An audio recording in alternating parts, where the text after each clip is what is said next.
We got the greatest era in NBA history, which is the 1990s. Why? Because the greatest player played in the 1990s. Who is that? His name is Michael Jeffrey Air Jordan. Every NBA decade is special in its own right. But the Right? 1990s Damn. Ooh, bitch. Ah. might be the most iconic of all time. Oh, I forgot about Reggie. Yes. During the 90s, we witnessed the greatest scoring run ever, Mm-hmm. Nigga. the greatest rebounding reign ever, And he's unbelievable at that. and the continued excellence of the all-time assist leader. Wow. We saw the best team ever assembled. We saw Yep. records that will likely never be broken, as well as notable rule changes and the continued globalization of the What's the Trent Tucker rule? Let me look that up right now. Trent Tucker rule. The fuck is that? The Tucker rule dictates a player cannot perform a catch and shoot jump ball if the ball is inbounded within less than point. He must have hit a fucking game winner. No, we finna look that shit up. Trent must have hit a game winner or some shit, bro. That was under .3 seconds, bro. Cause they should be saying that now. Trent Tucker. Let me see that shit before we even start the video. Make sure y'all hit that thumbs up. That support your boy. Knicks versus Bulls. Oh yeah, I gotta see this shit. This must have been a playoff game too. 1/10 of a second. No, this Can ain't no touch it playoff and get game. it up. me Jackson see. being looking for Ewing. Oh, that's crazy. It is possible to shoot with 1/10 of a second left. That is crazy. So they made that rule off of him. That's some gay ass shit, bro. That's so gay. Really? How good was Trent Tucker? We out here making rules from Trent Tucker, bro, off of a shot, bro. Now I gotta be .3. Come on, dude, bro. I guess. I guess. NBA, as it became the most popular basketball league on the planet. Legendary feuds, iconic game winners, Stockton, open three. tattoos, dyed hair, and cornrows were all part of the decade that produced some of the greatest moments in NBA history. This is the full recap of the 90s, from the 1990 season until 1999. Bet. The 1989 NBA season ended with 25 franchises, and the 90s started with 27 as the Minnesota Timberwolves and Orlando Magic joined the league. But one of the biggest changes came from the coaching side, as the Chicago Bulls hired an unproven coach who looked like a hippie and used sage during practices, but would end up retiring with more rings than fingers. NBC and TNT became new broadcasters. Unsullied by sponsorship since 1989. The 1989-90 season was historical due to the first influx of international players who would all end up in the Hall of Fame. Vlade Divac, Drazen Petrovic, Sarunas Marciulionis, and Alexander Volkov. However, the first pick of the '89 draft was one of the biggest busts of all time. Never heard of Sacramento McCall. Kings select Purvis Ellison from the University of Louisville. But it wasn't all bad, as Sean Kemp, Glenn Rice, and Tim Hardaway also got drafted.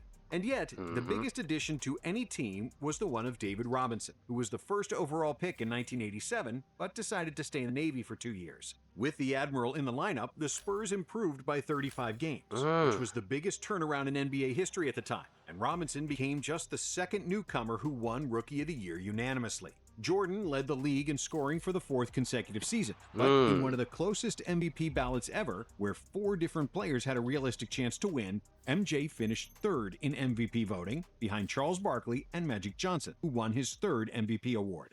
Dennis Rodman won his first Defensive Player of the Year, even though he averaged less than 1 steal and block per game. Hakeem somehow finished second, despite less than 1 steal and block How's that pop? Really? I know it ain't because of defensive rebounding. per game, Bruh. while Hakeem somehow finished second, despite averaging 2.1 steals and a league-leading 4.6 rejections. That's stupid. Olajuwon also notched a quadruple-double during the season, becoming only the 3rd player in NBA history to do so. In the All-Star game, East dominated the West, but Magic took home the MVP. And it was only the 3rd time in history a player on a losing team won the All-Star MVP. In the dunk contest, Dominique Wilkins defeated Kenny Smith, whose knees weren't as crooked yet. to win his second slam dunk title. In the playoffs, despite having the MVP and the Coach of the Year, the Lakers struggled in their first year without Kareem Abdul-Jabbar and got defeated by the Suns in the second round. It is all over. The Lakers have been eliminated. However, it was the Portland Trail Blazers who won the West, Yeah. behind a great backcourt duo of Terry Porter and Clyde Drexler. In the East, Michael Jordan got his second conference finals, but for the third year in a row, he got punched, kicked, and grabbed by the Pistons and their Jordan rules. MJ still pushed the Pistons to Game 7, where he would score 31 points with 8 rebounds and 9 assists. But the rest of the Bulls starters shot an abysmal 20. Oh no, we know who shot. We know. I know exactly who fucking played bad. This is the game Mike was supposed to go to the finals. Scottie migraine game. Scottie had a migraine and shot like 1 for fucking 15. I mean, we could be talking about 7 rings right here. You know? Scoring just 43 points, and the Pistons blew them out to advance to their third consecutive NBA Finals. In the championship round, it was very close, as 4 games were decided by less than a 6-point margin of victory. But the Pistons proved their championship pedigree, winning the title in 5 games, with Isaiah Thomas as the Finals MVP. Isaiah played the best series of his life, scoring 27 points, 5 rebounds, and 7 assists, shooting 54% from the field, and an unbelievable 69% for 3. Drazen Petrovic, who was by far the best player. Man, Petrovic was so fucking hard, bruh. Rest in peace to Petrovic. I found out about Petrovic on a video game. It was on NBA Jam back on the PS3 and 360 in 2011 during that era. And then Petrovic used to be on like 2K and shit. But he always had the fucking burner, bruh. I never really get to see him play, but just shout out Petrovic. I should watch some game of Petrovic. I did watch him in a Olympic game versus the Dream Team. But yeah. And one of the 10 best shooters in basketball history, played Hell garbage yeah. time minutes, which shows how much the NBA teams didn't trust the Euros back then. And when the 1990-91 NBA season rolled around, it came with a lot of changes. 8 teams changed their coaches, most Damn. notably the LA Lakers, whose Pat Riley resigned as the head coach after 9 years and 4 championships. Pat Riley, of his own doing, resigned as coach of the Lakers. He knew as early as February he was going to do it. After the season, he made an agreement with Jerry Buss not to announce it until his replacement had been selected. The Orlando Magic didn't change their coach, but they changed conferences. And after they had more travel miles than any other team, they unsurprisingly returned to the East after 1 year. There were also some rule changes. Wait, they was on the West? They changed conferences. And after they had more travel miles than any other team, they unsurprisingly returned to the East after 1 year. There were also some rule changes. The NBA instituted the Trent Tucker rule, named after Trent Tucker, who hit a walk-off 3-point field goal. That at shit the is buzzer so in the crazy, previous season, bro. with What? 0.1 seconds left on the clock. A New rule rule because of this prevented nigga, bro? What?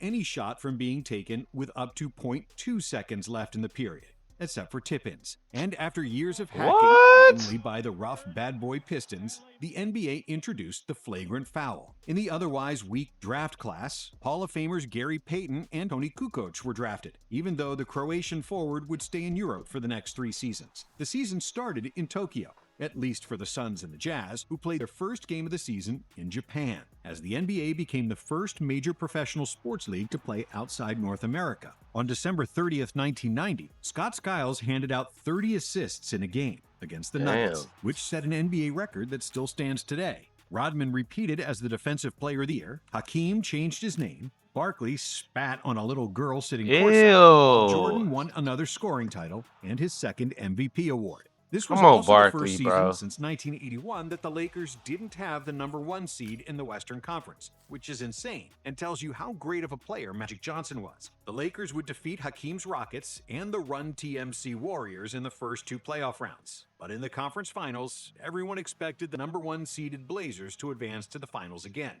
However, Magic showed that he still owned the West, making his 9th trip to the finals in 12 years. Yeah. Another crazy feat. The stage is set for the Air Magic Show in the NBA Finals. Ooh, I gotta watch. I can't wait to fucking watch that. That's gonna be so fire. Oh, I can't wait to watch that. But the biggest story happened in the East. After years of bullying, Michael Jordan and his Bulls finally shook off the Detroit Pistons in a clean series sweep. And before the final buzzer sounded in Game 4, Isaiah Thomas and the Pistons walked off the court, passing by the Bulls bench with their heads down, refusing to congratulate the winners. MJ took this personally, and 1 month later he had his revenge on Isaiah. But more on that later. In the finals, things didn't start so well for the Bulls, as the Lakers won Game 1 in Chicago. But then Scottie Pippen started guarding Magic, which changed everything and turned the series around.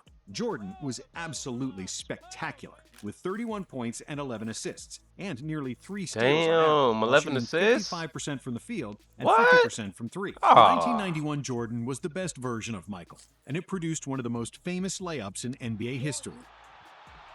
3 steals, my nigga, 11 assists, 31 Bulls won the points. series in 5 games. And of course, Jordan was the finals MVP. But now, let's talk about Michael's revenge on Isaiah Thomas. 1 month after the season, around the time when Terminator 2 ruled the box office, the NBA League, Commissioner Stern, and the U.S. Olympic program agreed to send NBA players to the Olympics after the collegiate athletes only won bronze in 1988. The first Y'all cheating.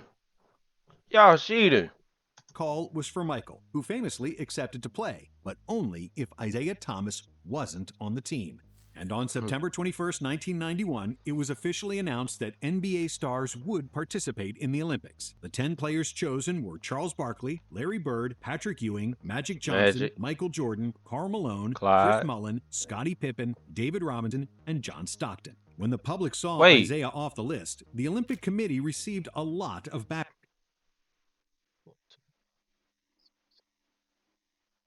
I'm about to say you forgot Clyde, but yeah, Because Thomas was Clyde, and that's this motherfucking Christian Laettner ass. That's Christian Laettner. The list. The Olympic Committee received a right here. That's Christian Laettner. Let me look at it. Christian Laettner. Yeah, that's his ass. Yeah, that's him. That's Christian Laettner. They picked him up over a lot of people. People was mad about that. Look at my dreads, y'all. I had to take my 2-strand out. I still look. I got one that's curly, and I still got some that's like tied up. Gotta take them out, wash them, get them redone. It's been a couple months, but besides that, yeah, it's Christian Laettner. People was mad because he made the team. A lot of backlash because Thomas was widely considered the second best point guard ever behind Magic. And speaking of Magic, he would soon become the biggest story in all of sports. After a physical examination before the start of the 1992 season, Johnson discovered that he had tested positive for HIV. And on November 7th, 1991, Johnson organized arguably the saddest and the most memorable press conference in NBA history. Because of the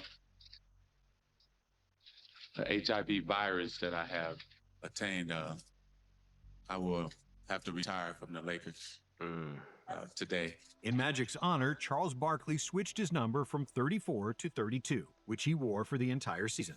Dikembe Mutombo, Steve Smith, Larry Johnson, and Kenny Anderson got drafted, with Larry Johnson winning Rookie of the Year in another relatively weak draft class. Pat Riley, after a year of commentating, returned to the NBA.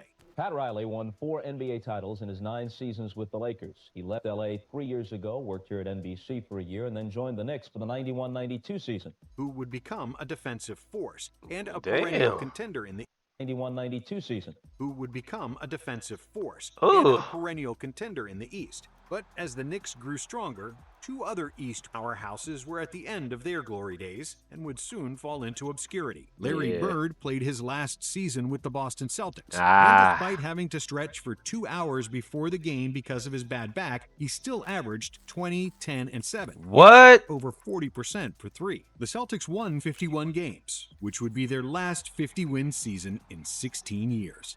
So today I'm retiring, and I'm still going to be around, but not in the capacity I once was. The bad boy Pistons were also falling apart, as Chuck Daly resigned by the end of 1992 to coach the Dream Team. On the brighter side, 1992 marked the start of the rebounding reign of Dennis Rodman. The Worm averaged an unreal 18.7 rebounds per game, which was the highest average since Wilt Chamberlain in 1972. Crazy. It is the first of an NBA record 7 consecutive rebounding titles for Rodman. And during this span, Dennis averaged 16.7 boards per game, which is insane for a 6'7" forward. The Run TMC Warriors era also came to an end after Mitch Richmond got traded to the Kings. Damn. It was fun. Just got to take it from there.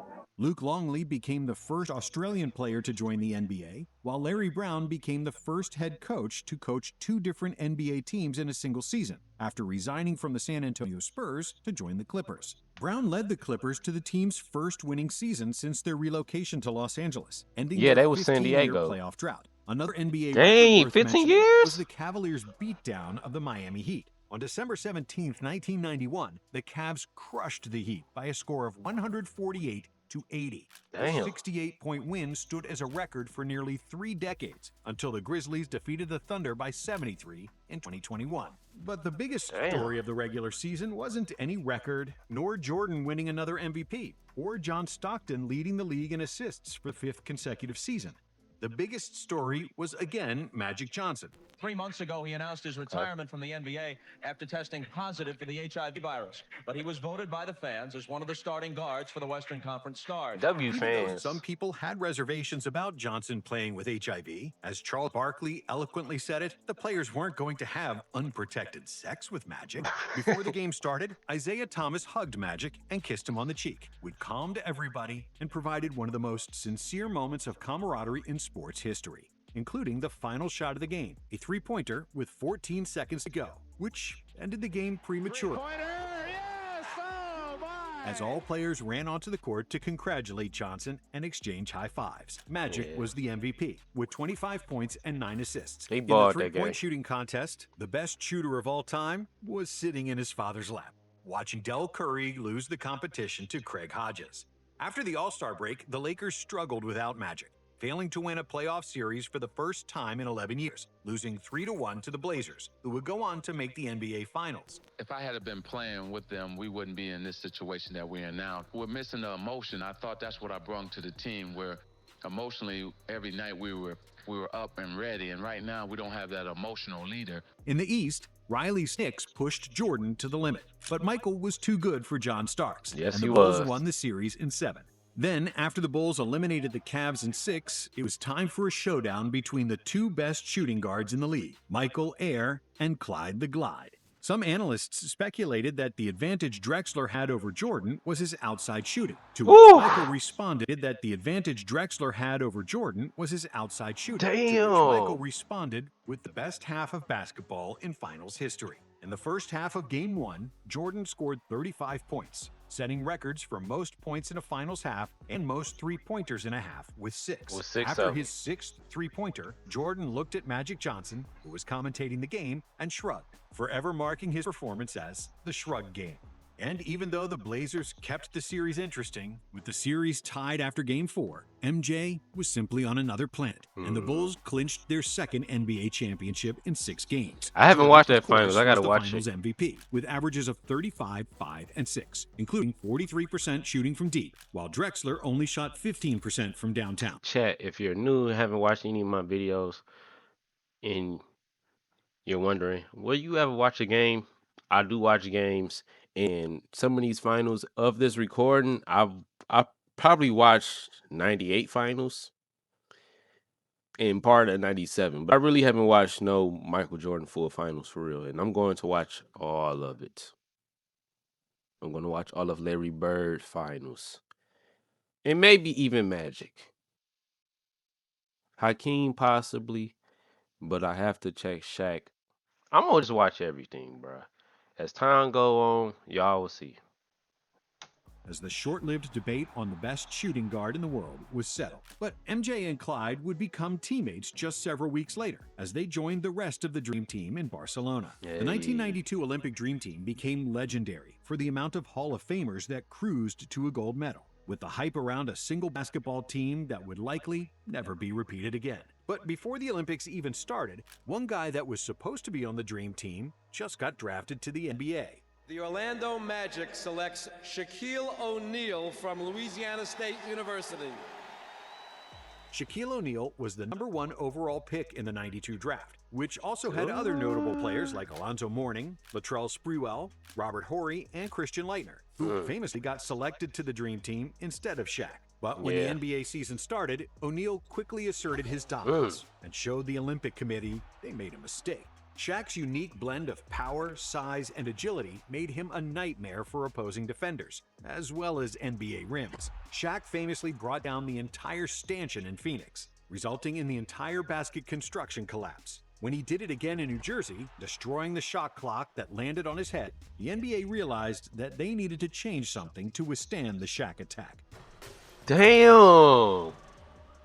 Starting from the 93-94 NBA season, the NBA had to Shaq-proof the rims, switching to tempered shatter-resistant glass and stronger backboard braces. With 23 points, 14 rebounds, and 3.5 blocks on average, Shaq convincingly won Rookie of the Year, 2 votes shy of winning the award unanimously. Shaq's dear friend, Charles Barkley, finally forced a trade out of Philadelphia before the start of the 1993 season, becoming a member of the Phoenix Suns. Barkley was the best American player on the Dream Team, and he carried that form to the NBA, winning the MVP award with averages of 25 points, 12 rebounds, and 5 assists per game. Jordan won his 7th consecutive scoring title, tying Wilt's record, and after 8 years of leading the NBA in combined blocks and steals, Hakeem Olajuwon finally won the NBA Defensive Player of the Year award, averaging 4.2 rejections and 1.8 steals per game. What the What? On the negative side of NBA history, the Dallas Mavericks had the 2nd worst season of all time. Don't blink. Mavericks throw the end That's away. crazy. Jeff Hornacek to Spoon again for the layup. 4 Winning blocks. just 11 games with 71 losses. But when the playoffs started, there were no surprises, as 4 teams with the best record in the regular season made the conference finals. In another classic matchup between the Bulls and the Knicks, New York won the first 2 games at home, and it seemed like Pat Riley, Pat Ewing, and John Starks finally had the goods to dethrone Jordan. Michael had one of the worst series of his career, as the Knicks played the best defense he ever faced, apart from the Bad Boys. In 5 games of the series, MJ shot just 35% from the field, and the Bulls' heads were kept above water because of Scottie Pippen, Horace Grant, and BJ Armstrong. However, Jordan couldn't be shut down forever, and in Game 4, he shot 18 for 30 from the field, including 6 for 9 from 3, finishing with 54 points. At the time, it was the 8th highest scoring game in the playoffs. The Bulls tied the series,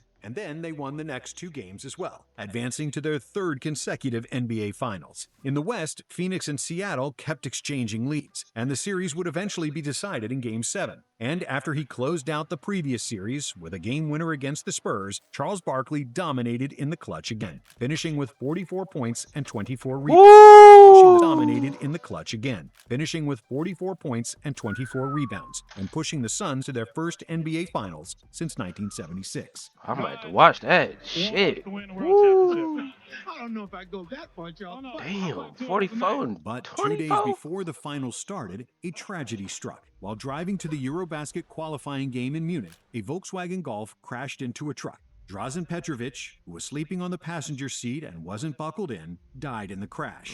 For Drazen Petrovic, the Nets star was killed on Monday evening in a car accident in Germany. Petrovic had just come off the best season of his career, where he averaged 22.3 points per game and got named to the All-NBA 3rd team, becoming the first European player to make the All-NBA. At the time of his death, Petrovic was the all-time leader in three-point percentage, and he's currently number 4 on that list. The finals started with a minute of silence for Drazen. When the game started, the Suns were awful and clearly afraid of the biggest stage, as the Bulls won Game 1 on the road. In Game 2, Barkley finished with 42 and 13, but it wasn't enough, as Jordan scored 42 of his own, along with 12 rebounds and 9 assists. Game 3 was a triple overtime game, where the Suns finally managed to win. But in Game 4, Jordan had the 2nd best game scoring in the history of the NBA Finals, finishing with 55 points. The Suns managed to extend the series by winning Game 5 in Chicago, but in Game 6, thanks to the dagger 3 by John Paxson, the Bulls won the game and the championship. Michael Jordan scored 40 or more points in 4 consecutive games of the NBA Finals. Oh, that's He gonna be averaged so an fire. NBA Finals record of 41 points per game for the Ooh, series. But before the ooh. next season even started, another tragedy, as the NBA family lost another great player. On July 27, 1993, Boston Celtics All-Star guard Reggie Lewis collapsed during practice and died of a heart condition later that day. And the Celtics honored him by retiring his number 35. A week later, on August 3rd, another tragedy struck the NBA, as the police had found a dead body in the swamps of South Reggie Carolina. Lewis was And it hard. was identified as the body of James Jordan, Michael's father. What is still unclear and will be for some time is what effect this tragedy will have on Michael Jordan and his future with the Chicago Bulls. Only a month later, on October 6th, Michael Jordan shocked the world when he announced his retirement from the NBA following that tragedy. When I lose the sense of motivation and the sense of to prove something as a basketball player, it's time for me to move away from the game of basketball. However, the rest of the league had to keep going. Ooh, and that's there were tough. some new notable additions, as Chris Webber got drafted first See overall Webb, by the woo, Orlando woo. Magic, who became the first team to earn the top overall pick in consecutive years in the lottery era. But because of Shaq's influence, who became good friends with Penny Hardaway during the filming of the movie Blue Chips, the Magic traded Webber to Golden I need to watch Blue Chips. State for Hardaway, who was the 3rd overall pick. Jamal Mashburn, Allen Houston, Sam Cassell, and Nick Van Exel also got drafted in this class. Then, Magic Johnson returned to the NBA as the coach of the Lakers. I do know that what it takes to win, and I do know what it takes to be a good basketball player, and that's hard work. Joining the team for the last 16 games with a record of 5-11. The Lakers ultimately missed the playoffs for the first time since 1976, and just like he did when he was the Lakers GM, I'm not gonna be here. Johnson quit the job. The Celtics also missed the playoffs, and this was the first time in history that neither historic franchise qualified for postseason.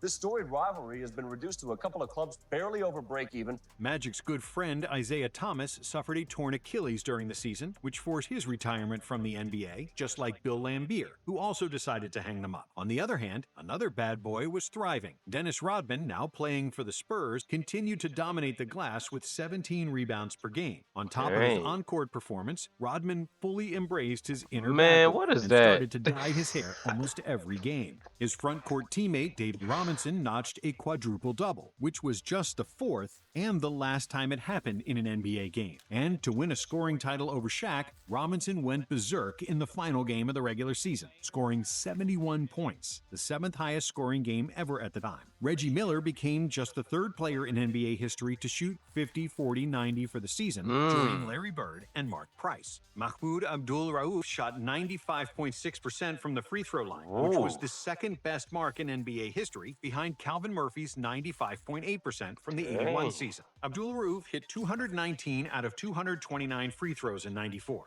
And if he'd made just one more from the charity stripe, he would have broken Murphy's record. But without Jordan in the league, Hakeem Olajuwon took the throne as the best player in the NBA. His Rockets started the season 15-0, which was the best start in NBA history. Hakeem became only the 2nd player in history to win MVP and Defensive Player of the Year in the same season, after MJ did it in 1988. This was the closest Defensive Player of the Year voting in history, as Hakeem won with 23 points out of 101. In front of David Robinson with 22, Dikembe Mutombo with 19, and Scottie Pippen with 11. In the playoffs, Mutombo and his Nuggets became the first 8th seed to upset the number 1 seed, defeating the 63-win Supersonics 3-2 in the first round. Denver did a big favor to the Rockets, who didn't match up well with Seattle. And after a tough battle with Charles Barkley, Hakeem and the Rockets made the NBA Finals. In the East, the Jordanless Bulls nearly defeated the Knicks in the 2nd round, but New York eventually advanced after 7 tough games. In the conference finals, the Knicks were losing 3-2 to the Pacers, and Game 5 will forever be remembered by Reggie Miller's choke sign towards Spike Lee. However, the Knicks had the last laugh, winning games 6 and 7 to advance to their first NBA Finals since 1973. Wow. The finals between the Knicks and the Rockets were one of the toughest physical and defensive-oriented finals in NBA history, as neither team scored more than 93 points in the series. After 6 games, the series was tied. But then, in Game 7, John Starks, who was the leading Knicks scorer coming into the game, had an absolute dud. Starks shot just 2 for 18 from the field, including 0 for 11 from 3. Oh The my Rockets God. won the game 90-84. Olajuwon won the Finals MVP with averages of 27, 9, and 4, with 4 blocks per game, limiting Ewing to just 36% shooting in the finals. And after such a low-scoring finals and overall decrease in offensive output compared to the 80s, the NBA wanted to increase scoring before the start of the 94-95 season. So they shortened the three-point arc to a uniform 22 feet around the basket, compared to the 23 feet 9 inches it was before. The league average from downtown was 33.3% in 1994, and with the shortened distance, it rose to 35.9%. And Steve Kerr led the league with 52.4% accuracy on three-pointers, which was the NBA record that stood until 2010, when Kyle Korver broke it with 53.5%. Also, starting from the 1995 season, players fouled while in the act of shooting a three-point attempt would get 3 free throws instead of 2. Jason Kidd, Grant Hill, Jalen Rose, Juwan Howard, and Glenn Robinson got drafted, with Kidd and Grant Hill winning the Co-Rookie of the Year award. Grant Hill and Jason Kidd, the co-rookies of the year in the NBA. That's the first Hill time, also right? became the first rookie in professional sports to lead fan balloting for the NBA All-Star Game. Coach Lenny Wilkins passed Red Auerbach to become the NBA's all-time leader in wins, a record that stood for 15 years, until it was broken by Don Nelson. Shaq won his first scoring title, Dikembe Mutombo won his first Defensive Player of the Year, while David Robinson won the MVP award. 1995 was also the last season for Moses Malone and Manute Bol. However, the biggest story was Michael Jordan, who returned to the NBA after a 15-month absence playing baseball. Chat, y'all want to see them shoes? Where's Scottie at? So the last season for Moses Malone and Manute Bol. However, the biggest story was Michael Jordan, who returned. I got them shoes. I'll be right back. I'll be right back. I'll be right back.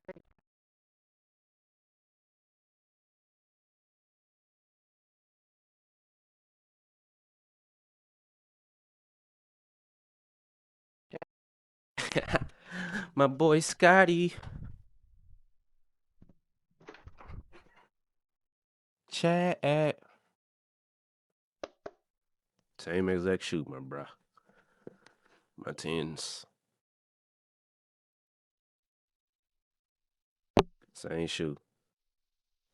It's hard to see with the green screen, but same goddamn shoe. I see you, Scottie. I see you. I see you, Scottie. Turned to the NBA after a 15-month absence playing baseball. The economy has produced 6.1 million jobs since I became president.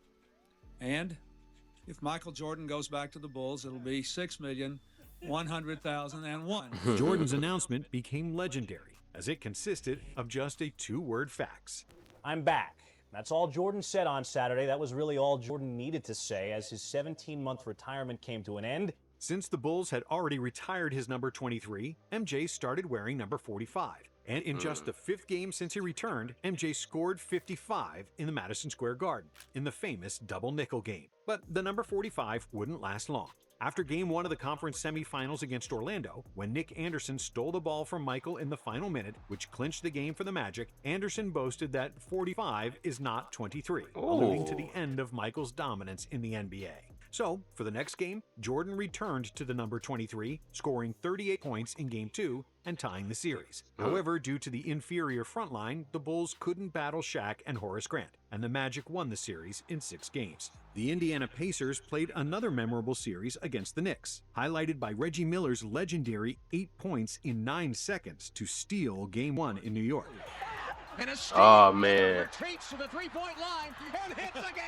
In a series where 4 games were decided on the final possession, the Pacers defeated the Knicks, winning 97-95 in Game 7. And it's all over.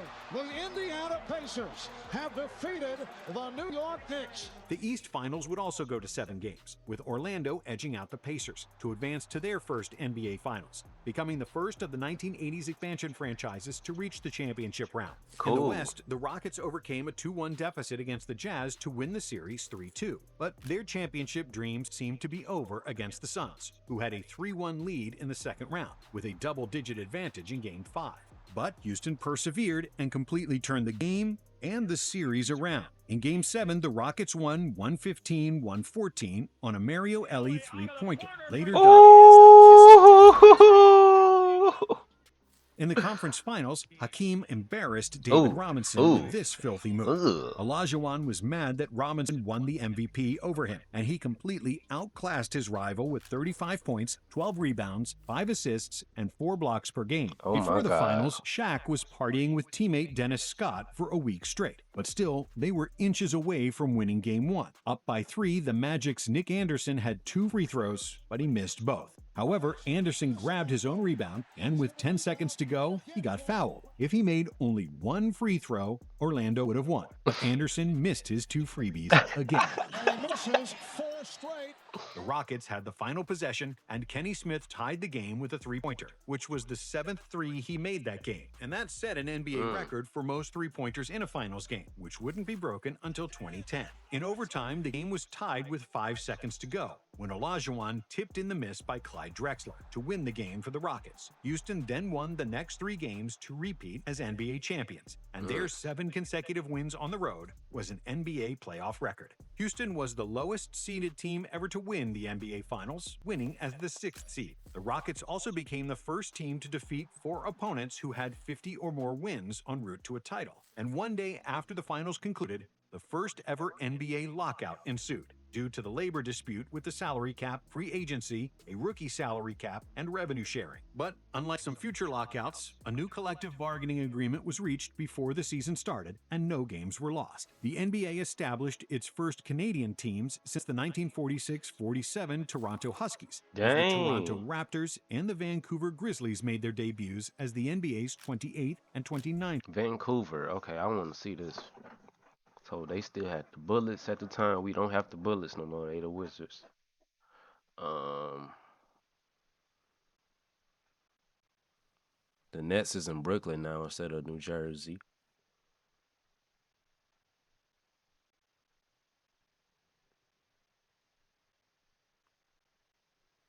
And the Grizzlies went from Vancouver, Canada, up here, all the way to Memphis, Tennessee. Right over here. The Sonics is gone.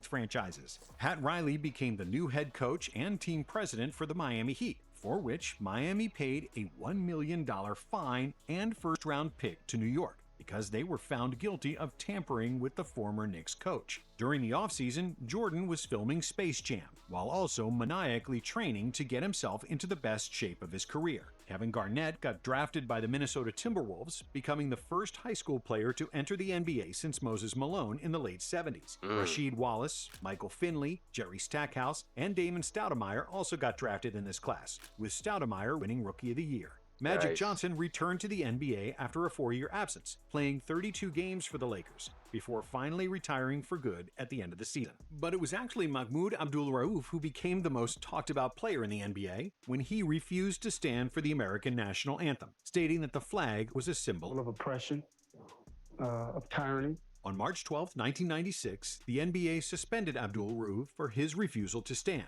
costing him $31,707 per missed game. Wow. 2 days later, he worked out a compromise with the league, whereby he would stand during the playing of the national anthem, but could close his eyes and look downward. John Stockton led...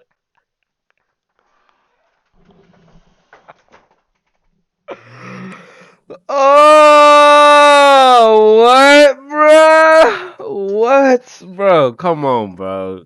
Come on, G. This is how much cheese you already losing.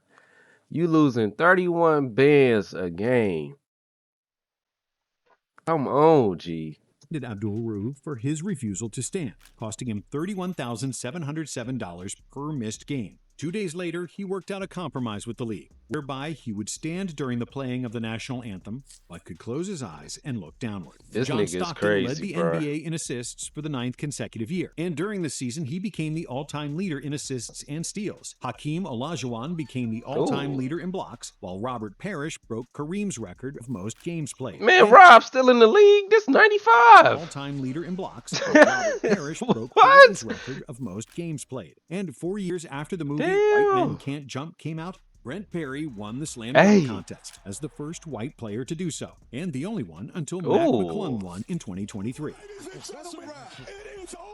Dennis Scott made the NBA record in three-pointers made in a season with 267, and it stood for 17 years until Steph Curry made 272 threes. Young nigga Curry. Gary Payton became the first point guard ever to win Defensive Player of the Year, and Jordan won his 8th scoring title, which broke the NBA record MJ previously held with Wilt Chamberlain. Michael also won the MVP, as his Chicago Bulls as he should. won an NBA record 72 games, with the best net rating in NBA history, a record that still stands today. This year's Chicago Bulls squad... Wait, let me see that net rating again.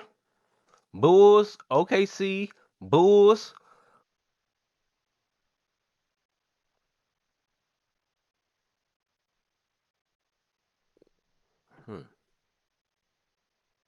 KD Warriors. Yeah. Bulls, OKC, Bulls. KD Warriors. JT and JB. Cavaliers.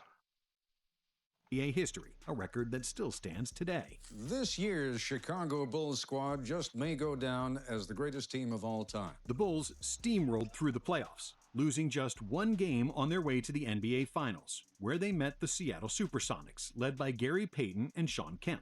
The Bulls won the first 3 games, but then the Sonics came alive with 2 wins of their own after Payton started guarding Jordan. However, in Game 6, the Bulls finished the job, winning their 4th title, with MJ becoming the first player ever to win 4 Finals MVP awards. But just 1 season after the first lockout, the NBA had another one. The lockout was imposed after the league and the players' union could not reach an agreement involving $50 million in profit sharing from television revenue.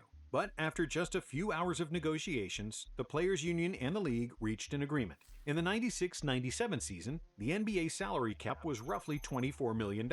Only 4 players in the league were making over $10 million per season, led by Horace Grant and his $14 million salary. But then there was also Michael Jordan, who earned $30 million that year, which was more than what 21 other franchises paid for their entire roster. This was possible because at the time, there was no maximum salary rule, and teams were allowed to go over the salary cap to re-sign their own free agents. So you could just keep spending that cheese. See, they don't want niggas to do that now, boy. These teams would be so crazy. So crazy. But hey, they got the new CBA and all these rules where it's a cap now, but So Jordan took advantage of that, signing a big 1-year contract. MJ's deal was trailblazing, and it led to other superstars soon demanding and getting more money.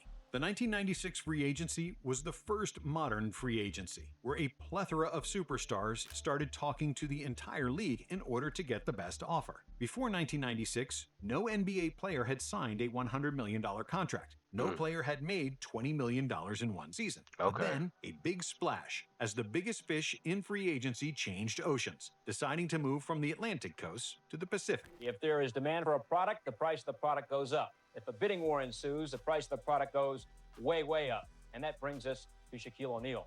On July 18, 1996, Shaquille O'Neal and the Los Angeles Lakers agreed to what was then the largest contract in the history of sports. The contract was worth $120 million over 7 years, while the Orlando Magic were left stranded for their indecisiveness to re-sign. The Heat signed Mourning to a 7-year deal worth $112 million, but Riley wasn't done there, wanting to also sign Juwan Howard. It appeared that the Heat had Howard locked into a 7-year, $100 million deal, but the NBA voided the contract, citing the Heat for incentive bonuses for Tim Hardaway and P.J. Brown. Howard then signed a $105 million deal to stay with the Washington Bullets, while Charles Barkley got traded to the Rockets to join Olajuwon and Drexler. But before the season even started, a new crop of rookies joined the NBA, arguably the best draft class of all time.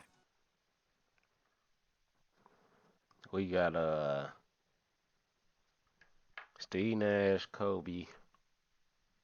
Who is that? Jermaine. I ain't for name all these people. Starberry, Ray Allen. The Philadelphia 76ers select Allen Iverson from AI. Georgetown University.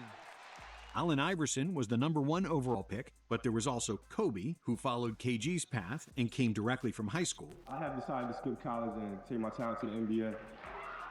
Steve Nash and Ray Allen, all future first ballot Hall of Famers. Other notable players include Jermaine O'Neal, Peja Stojakovic, Stephon Marbury, Marcus Canby, Antoine Walker, Sharif That's hard, bro. Abdul-Rahim, Skipping Zydrunas college. Ilgauskas, and Derek Fisher. After a 3-15 start to the season, the Spurs GM Greg Popovich fired coach Bob Hill and started coaching the team himself, starting his 28-year coaching tenure with San Antonio. The Utah Jazz broke the NBA record for the... Can coaches still do that now? Like, I mean, GMs still do that now? They can fire the coach and just run a team? biggest comeback, winning a game against the Nuggets after trailing by 36 in the second quarter. Kevin Garnett became the youngest player selected for the All-Star game. It's the youngest man since Magic Johnson to make an All-Star team, Kevin Garnett. And during the All-Star weekend, the NBA celebrated its 50th anniversary by naming the 50 greatest players in history, where Wilt and Mike enjoyed some trash talking while Kobe won the slam dunk contest. Some of the most memorable regular season moments were when Dennis Rodman got suspended for 11 games for kicking a cameraman, and when Allen Iverson crossed over MJ. AI also became the first rookie to string 5 consecutive 40-point games. Iverson won Rookie of the Year, and Jordan won his 9th scoring title, all while Karl Malone won the MVP over MJ, even though the Bulls won 69 games, narrowly missing being the first team with consecutive 70-win seasons. For the first time in 10 years, John Stockton wasn't the league leader in assists, as Mark Jackson led the NBA with 11.4 dimes per game. In the playoffs, the most intense series was the second-round matchup between the Knicks and the Heat, which would start one of the most bitter rivalries of the entire decade. In Game 5, P.J. Brown flipped Charlie Ward on the hard, inciting a brawl between the two. As a result, Brown was handed a 2-game suspension, while Ward was suspended for Game 6. However, as a result of leaving the bench during the brawl, Patrick Ewing and Allen Houston were suspended for Game 6, while Larry Johnson and John Starks were suspended for Game 7. And even though the Knicks held a 3-1 series lead, with all the suspensions of their 4 best players, they couldn't battle the Heat, and Miami advanced after 7 games. Wow. In the conference finals, Jordan and the Bulls made quick work of the Heat, limiting Miami to just 78 points on average, and beating them in 5 games to advance to another NBA Finals. In the West, the Rockets defeated the Sonics in a close 7-game series to make the conference finals, while Utah defeated the Lakers in 5 games in a series that will mostly be remembered by Kobe's 4 airball misses. In Game 4 of that series, Karl Malone hit all 18 of his free throw attempts, setting a playoff record for most attempts without a miss, since broken by Paul Pierce and Dirk Nowitzki. In the West, despite the Rockets' big 3, Utah was a better team, and they advanced after John Stockton hit a buzzer-beating 3 in Game 6. Stockton, open 3! Game 1 of the finals was tied with 10 seconds to go, and Karl Malone was at the free throw line when Scottie Pippen told him the infamous line, "The mailman doesn't deliver on Sunday." The game was played on Sunday, and just like Pippen predicted, the mailman didn't deliver, missing both free throws. On the other end, Jordan dribbled the ball down the court and then made a 20-foot jumper at the buzzer to win Game 1. Malone had another poor performance in Game 2, which the Bulls won with ease. But in Game 3 in Utah, the mailman finally delivered, leading the Jazz to victory with 37-10. In Game 4, even though the Bulls had a 73-69 lead with a minute to go, with a series of misses and turnovers, the Jazz outscored the Bulls 12-2 in the clutch and tied the series. Game 5 was the most famous game of the series and probably one of the most memorable games of Michael Jordan's career. Despite a heavy fever and a weakened body, Jordan came out of bed an hour and a half before the game started and suited up. However, it was clear that he wasn't up to par, as the Jazz generated a 16-point lead. But then, Jordan started hitting, and the Jazz lead was slowly starting to melt. In the last minute, with the game tied at 85, Michael made a clutch 3-pointer. Bro, Michael Jordan is the best player ever. That would secure the victory for the Bulls. Jordan played 44 minutes, finishing the game with 38 points, 7 rebounds, 5 assists, 3 steals, and 1 block, before collapsing into Scottie Pippen's arms. In Game 6, MJ was feeling much better, scoring 39 points. However, it was Steve Kerr who was the unexpected hero, hitting the game-winning shot, while Scottie Pippen made a crucial steal at the end of the game to secure the 5th NBA title for the Bulls. And the 1997-98 season was the year of the coaches. First, an NBA legend returned to the court. 2-3-peats, Larry Bird was not playing, but coaching the Indiana Pacers, where he'd immediately win the Coach of the Year award. Secondly, Phil Jackson and the Bulls announced that the Zen Master would stop coaching Chicago at the end of the season, which created constant drama around the team in a season known as The Last Dance. Thirdly, the Warriors head coach PJ Carlesimo grabbed all the headlines when he appeared at a press conference with clear marks around his neck, which would later be discovered to be marks from Latrell Sprewell's hands. Spree threatened to kill him, and he nearly succeeded, for which he received a 68-game suspension, at the time the longest suspension in NBA history. Wow. And speaking of violence, the Washington Bullets didn't want to be associated with guns, so they renamed the team and became the Washington Wizards. Really? Tim Duncan got drafted first overall by the Spurs, who won 13.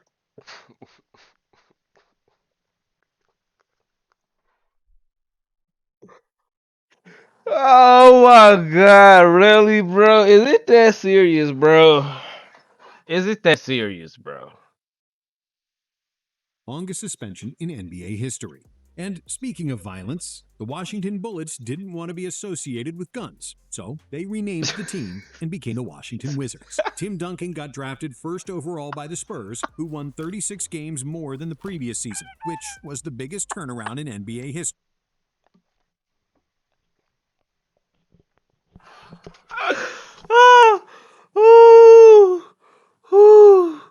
Oh man. Oh, I'm crying, bro. What? No. Chat. No way. What? Bro. No way, bro. Y'all change y'all name. Bro, that's so weird, bro.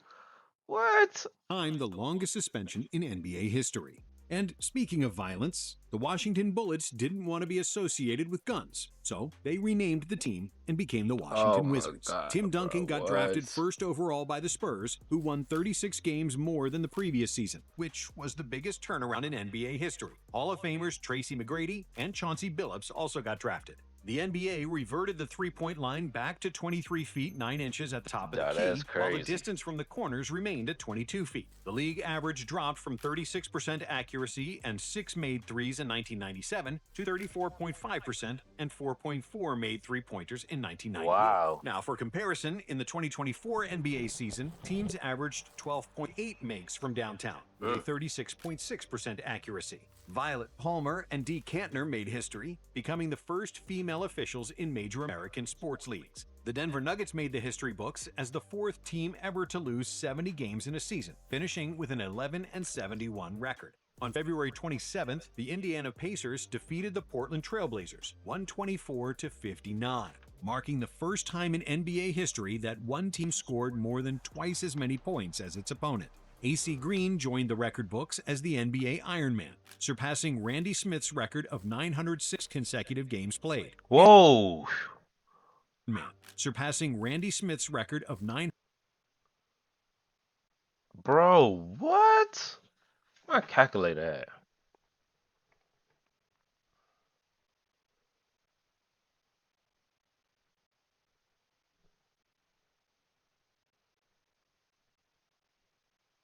Bro, that's like 13 seasons. But if we doing like playoffs, I'd say that's like 106 consecutive games played. And maybe Green eventually increased the record to 1,192 consecutive wow. games. Kobe became the youngest All-Star in history, and for the first time since the '84 season, there was no slam dunk contest, as the league believed it was getting too repetitive. Jordan claimed his 3rd consecutive All-Star Game MVP, as well as his 10th scoring title, and his 5th MVP award. Dikembe won his 3rd Defensive Player of the Year award, while Tim Duncan won Rookie of the Year. Timmy also made the first team All-NBA, becoming the first player with this accomplishment since Larry Bird in 1980, and the last to do it. It hasn't happened since. In the playoffs, the Knicks and the Heat played each other again, and they didn't pull any punches. In another physical, emotional, and borderline dirty series, there was another brawl, this time between two guys who couldn't stand each other, Larry Johnson and Alonzo Mourning. A 5'9" coach, Jeff Van Gundy, tried to get in the middle of it, and he nearly got run over as he tried to hold on for dear life by grabbing Mourning's leg. Johnson and Mourning got suspended for the deciding game of the series, but this time it was the Knicks who advanced. However, in the second round, the Knicks lost to Larry Bird and his Pacers, who made the conference finals against the Bulls, and Chicago was on its last legs. Pippen was hurt, and all the other players were tired on the back end of a third consecutive year with over 100 games played. On the other hand, Reggie Miller was playing the best ball of his career, which he proved in Game 4, hitting a game-winning three-pointer after an uncalled offensive foul on Jordan. Gets it in the Miller for the win. Oh. The Pacers pushed the Bulls to the brink of elimination as they held a double-digit lead multiple times in Game 7, but the Bulls defeated them on experience, proving once again to never doubt the heart of a champion. In the West, it was much less dramatic, as the Jazz lost just 3 games on their way to the NBA Finals, defeating the Rockets and the Spurs and sweeping the Lakers. Now, the Finals were another super close series, with each game decided in the final minute, except for the inexplicable blowout in Game 3. The Bulls defeated the Jazz 96-54. Beaten by 42 and held to the lowest scoring output in the history of the NBA. Now, in Game 6, the Bulls were trailing by 1 point when MJ stole the ball from Malone, and what happened next was one of the most famous sequences in NBA history. Jordan, open, Chicago with the lead! And when Utah failed to score, the Bulls completed their second three-peat, and Jordan left the game with 6 titles and 6 Finals MVPs. And after the season, Phil Jackson stepped down. Phil Jackson cleaned out his office at the Chicago Bulls practice facility and made it official. After 9 years and 6 NBA titles, he is done as the Bulls coach. And Jordan stayed true to his word that he wouldn't re-sign if Phil was gone. Michael Jordan said if Phil wasn't back, then he wasn't back. But the NBA had even bigger problems than the retirement of their best player, because for the third time in 4 years, there was a lockout, and this was major. What everyone wants to know is whether or not this season can be saved. The NBA owners wanted a limitation on players' salaries, not wanting to be pushed around by the players who started demanding more and more money. On the other hand, the Players Association opposed their ideas and wanted bigger minimums. So they saying the players getting too expensive, huh? That's why the lockout happened. After the two sides failed to reach an agreement, the owners began the lockout. By October, it became the first time in NBA history that games were canceled due to a labor dispute. Further games were canceled by November and December, including the league's Christmas games, which had been played on an annual basis since 1947, and the All-Star Game, which was not played for the first time since 1951. The lockout continued into January of 1999, threatening the cancellation of the entire season. Wow. So they didn't even play to January. And we watch as the season get close. And despite a division within the Players Union, on January 6th, the union, the owners, and the NBA commissioner finally came to an agreement. The settlement put a ceiling on maximum salaries